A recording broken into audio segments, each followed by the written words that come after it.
Hello मित्रों, good morning. स्वागत है आज नवा व्लॉगમાં। મિત્રો આશા રાખું છું આપ સૌની તબિયત સારી હશે। મિત્રો આજે સવારમાં આવ્યા છે અમે આ ટ્રેક્ટર લઈને આ ખેડકામ કરવા માટે।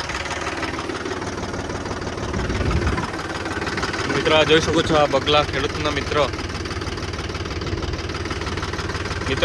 આ જે ખેતર છે આ ખેતરમાં આ કલ્ટિવેટર લગાવ્યા બાદ આજે અહીંયા મજૂરો શેરડી ને છોલી રહ્યા છે। આ શેરડીનું રોપણ કરવાના છે, એટલે આ જે ખેતર છે આ તૈયાર કરી રહ્યા છે। તો મિત્રો આપણો આખો વ્લોગ જોજો અને મિત્રો સપોર્ટ કરજો ચેનલને। મિત્રો વિડીયો ગમે તો વિડીયોને લાઈક કરજો અને ચેનલને સબસ્ક્રાઈબ કરજો।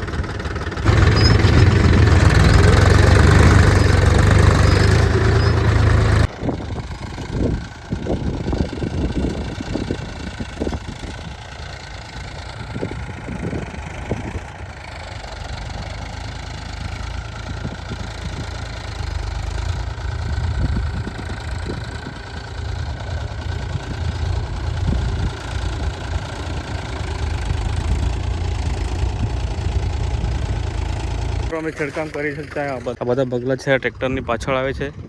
મિત્રો તમે જોઈ શકો છો, એક નોટિસ કરો, અહીં ખેડાઈ ગયું છે, આ બાજુ ખેડાઈ ગયું છે, વચ્ચે બાકી છે।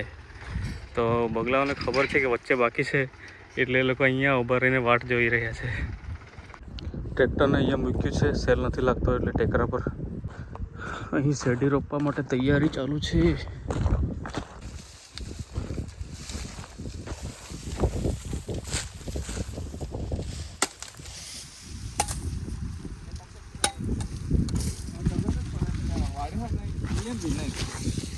खबर नहीं रहा।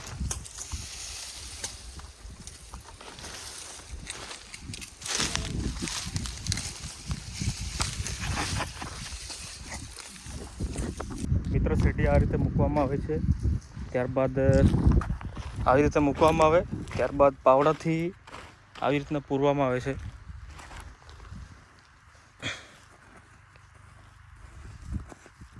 આવી રીતના પૂરવામાં આવે છે।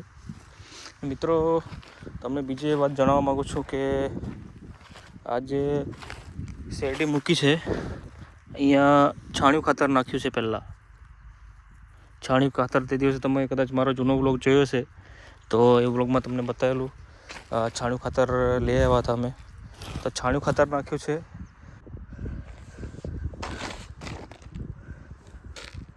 એસએસપી, યુરિયા અને પોટાશ આ જે શેરડી છે એના પાયામાં નાખવામાં આવે છે।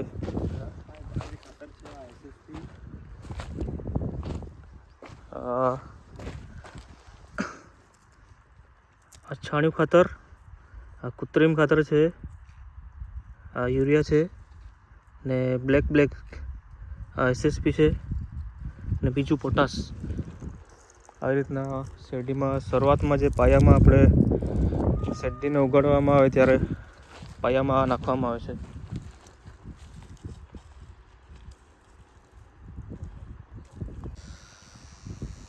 મિત્રો આ રીતે શેરડી મૂકે ત્યારબાદ આ જે માટી છે, આ સાઈડમાંથી આ માટીથી આને પૂરીને આવી રીતના પાવડાથી પૂરીને ત્યારબાદ આવી રીતના પાણી છોડવામાં આવે છે। મિત્રો અમે સૌપ્રથમ પહેલાં આ ખેતરમાં શેરડી રોપવા માટે પહેલાં આમાં રોટાવેટર લગાવ્યું। રોટાવેટર લગાવ્યા બાદ આ રીતના પછી ખાંચો પાડ્યો।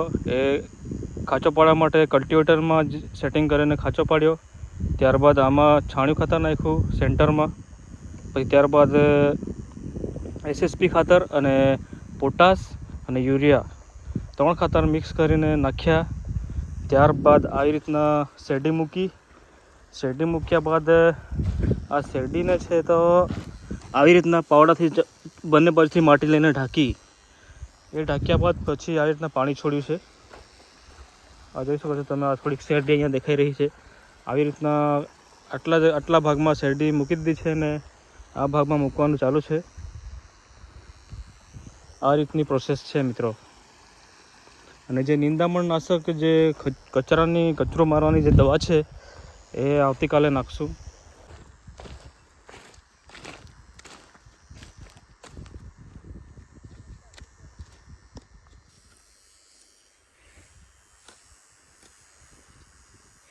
આ ચાસ ને આ ચાસ, આ બંને વચ્ચેનો જે ગેપ છે એ 4 ફૂટનો ગેપ છે મિત્રો. 4 ફૂટથી ઓછો ગેપ પણ રાખી શકીએ આપણે, 2.5 ફૂટ પણ રાખી શકીએ, 3 ફૂટ પણ રાખી શકીએ, આપણા મરજીના હિસાબે રાખી શકીએ. પણ મિત્રો આમાં અહીંયા ટ્રેક્ટર ચલાવવાના છે, જે ફરીથી 1 વર્ષ પછી જ્યારે શેરડી નીકળશે ત્યારે આમાં ટ્રેક્ટરથી ખેડવું પડશે. ત્યારે ટ્રેક્ટરનું માપ સેટિંગ કરીને અમે 4 ફૂટ રાખ્યું છે. તમે તમારા હિસાબે પણ રાખી શકો.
કાલે યાદ થાય કાલે प्रॉब्लम है एकदम टूट गया था. हाँ एकदम टूट गया है काले ये तो मैं ये तो क्या बात है तेरा तेरा ये तेरा हमारे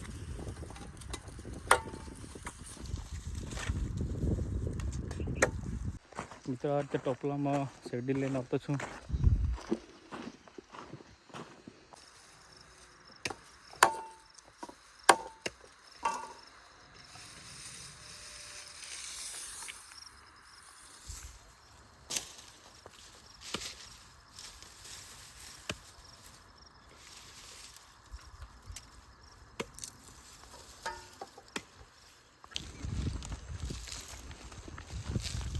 સાણિયું ખાતર વેરી રહ્યો છે ભાઈ.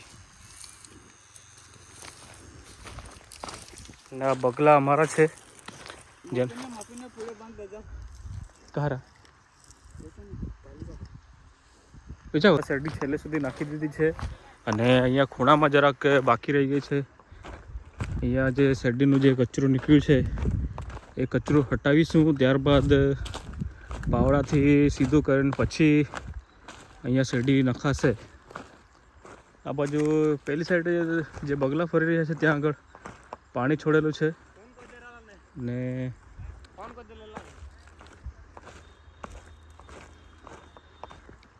આ ખેતરમાં શેરડી મૂકી દીધી છે અને આ ખેતરમાં પણ શેરડી રોપવાની છે.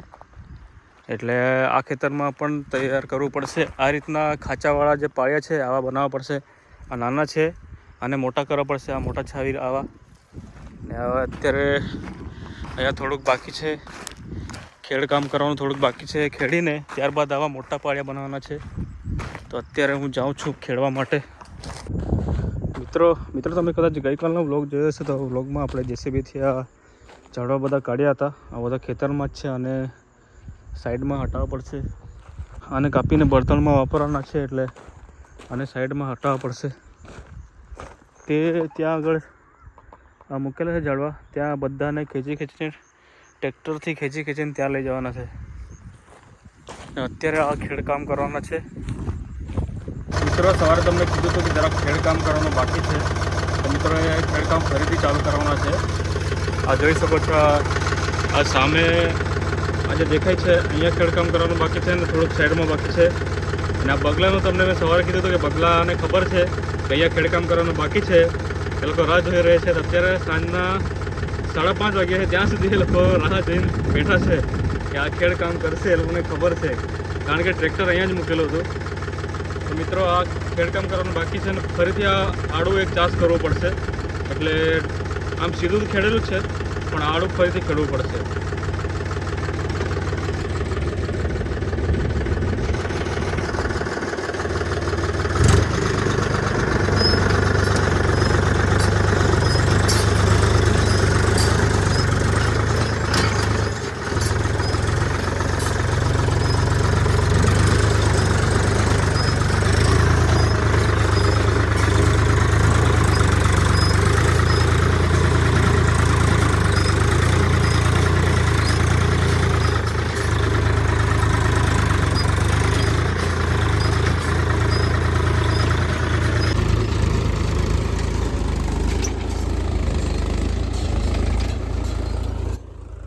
આ જે બગલા ટ્રેક્ટરની આજુબાજુ દેખાય છે એ ટ્રેક્ટરની આજુબાજુ એટલા માટે ફરે છે કે જે ટ્રેક્ટરથી ખેડવામાં આવે છે ત્યારે જે જીવડા નીકળે છે એ જીવડા ખાય છે, એટલા માટે ટ્રેક્ટરના સાથે ને સાથે જ રહે છે.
મિત્રો ખેડવાનું કામ પૂરું થઈ ગયું છે અને હજી અમે ખેતર જ છે.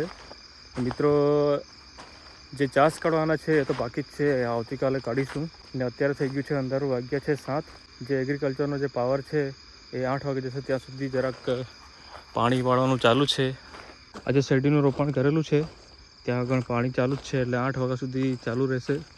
મિત્રો આજે શેરડી છે એ અત્યારે ઢાંકવાના છે, અમે પાણી ફરાવવાના છે, એટલા માટે બાપુજી અને ભાઈ લોકો ઢાંકી રહ્યા છે. હું અત્યારે ખેડ કામ કરીને જરાક મદદ કરવા માટે આવ્યો છું.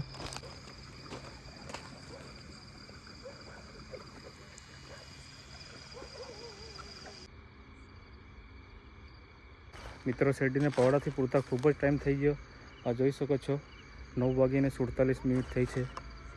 મિત્રો અત્યારે પૂરું કર્યું છે અને મિત્રો અહીંયા આગળ ખેડવાના હતા, અહીં આગળ ખેડવાનું બાકી જ છે, એટલે ખેડાઈ ગયું છે, પણ જે શેરડી રોપવા માટેના ચાસ છે એ કાઢવાના બાકી છે. એના સારું ટ્રેક્ટર અહીંયા મૂક્યું હતું, પણ હવે ટાઈમ વધી ગયો છે ને ભૂખ પણ લાગી છે, એટલે અત્યારે નીકળવાના છે. ને મિત્રો આ જે ટ્રેક્ટર છે અને આ પોઝિશનમાં મૂકેલું છે ઉતરતી પર, કારણ કે આનો સેલ નથી લાગતો, તો ઉતરતી પર મૂકવું જરૂરી હતું, એટલા માટે અહીંયા મૂકેલું છે.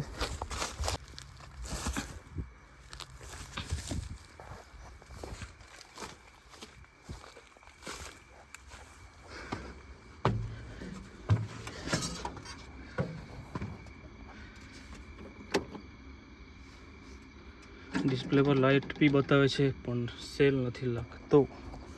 સેલ લાગી જાય તો સારું, નહીં તો આપણી વાટ લાગી જશે.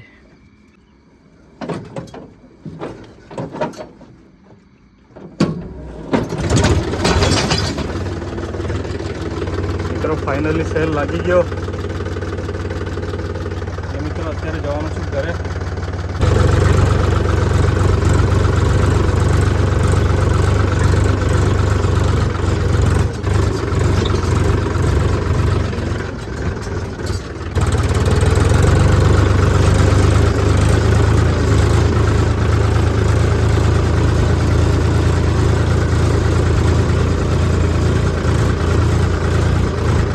સામે જંગલ છે ને, જંગલમાંથી રસ્તો છે.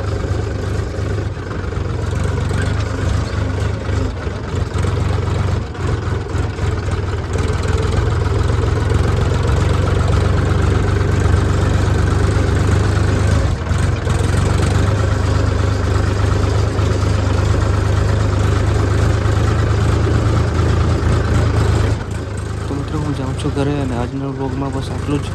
મિત્રો મળીશું આવતીકાલના નવા બ્લોગમાં. ત્યાં સુધી ભાઈ, જય હિન્દ, જય ભારત.